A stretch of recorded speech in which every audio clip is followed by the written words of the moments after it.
આપનું સ્વાગત છે। ઝાલોદ નગરપાલિકા બાળકોનું ઉનાળુ વેકેશન બગાડશે। ઝાલોદ શહેરના બાળ ક્રીડાંગણ જાણે કે ખંડેર, દિવાલ પણ જર્જરિત। શું આ વેકેશન પહેલા બાળ ક્રીડાંગણના નવા સાધનો નખાઈ જશે કે કેમ? ઉનાળુ શરૂ થતા જ બાગ બગીચાઓમાં બાળકોની અવરજવર શરૂ થઈ જાય છે, પરંતુ ઝાલોદ શહેરના બાગ બગીચાઓની હાલત એવી છે કે બાળકો બગીચા જોઈને બાળકો નિરાશ થઈને પરત ચાલ્યા જાય છે। ઝાલોદ નગરમાં શ્રીરામ સાગર તળાવ પાસે આવેલ બાળ ક્રીડાંગણમાં ઝૂલા તૂટેલા છે, લપસણીમાં લોખંડના પતરા તૂટેલા છે અને અમુક સાધનો નથી। પાર્કમાં લોકોને બેસવા માટે વિવિધ સ્થળો પર મુકાયેલી બેન્ચ પણ તૂટેલી હાલતમાં જોવા મળે છે। ઘણા બાળકોને આવા તૂટેલા સાધનોથી ઈજા પણ થઈ છે, પરંતુ તંત્ર દ્વારા સુધારો કરાતો નથી અને બગીચો ખંડેર હાલતમાં હોય તેમ લાગી રહ્યું છે। બાળકો તો જતા પણ ડરે છે। ઉનાળો શરૂ થાય એટલે દરેક શહેરના બાગ બગીચાઓમાં બાળકો પોતાનું વેકેશન માણવા ઉમટી પડે છે।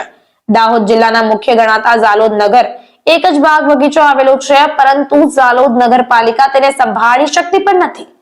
સમયાંતરે ઉનાળુ વેકેશનને યાદગાર બનાવતા બગીચાઓ હાલ દયનીય સ્થિતિમાં છે। ખાસ કરીને આ બગીચા આજે એટલી દયનીય સ્થિતિમાં છે કે બાળકો આ બગીચાઓમાં રમવા જવા માટે પણ તૈયાર નથી અને વારંવાર રજૂઆત કરવા છતાં ઝાલોદ નગરપાલિકાના પેટનું પાણી પણ હલતું નથી।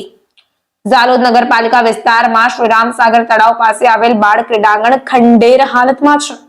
દિવાલ જર્જરિત છે, સાધનો કાટ ખવાઈ ગયેલી હાલતમાં અને તૂટેલી હાલતમાં જોવા મળી રહ્યા છે। આ બાળ ક્રીડાંગણને ફરતે ચારે બાજુની દિવાલો નબળી પડી ગઈ છે, અમુક દિવાલ તો ગમે ત્યારે પડી જાય તેમ જોવાઈ રહી છે। આ વિષયને લઈને તંત્ર કેમ નિંદ્રાધીન અવસ્થામાં જોવા મળી રહ્યું છે તે જ સમજાતું નથી।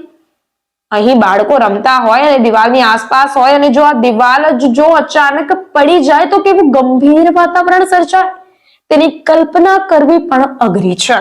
તંત્ર સત્વરે આ ફરતી દિવાલો રિપેરિંગ ન કરી નવીન બનાવે, તેથી કોઈ પણ જાનહાનિ ન સર્જાય તેવું લોકોનું માનવું છે।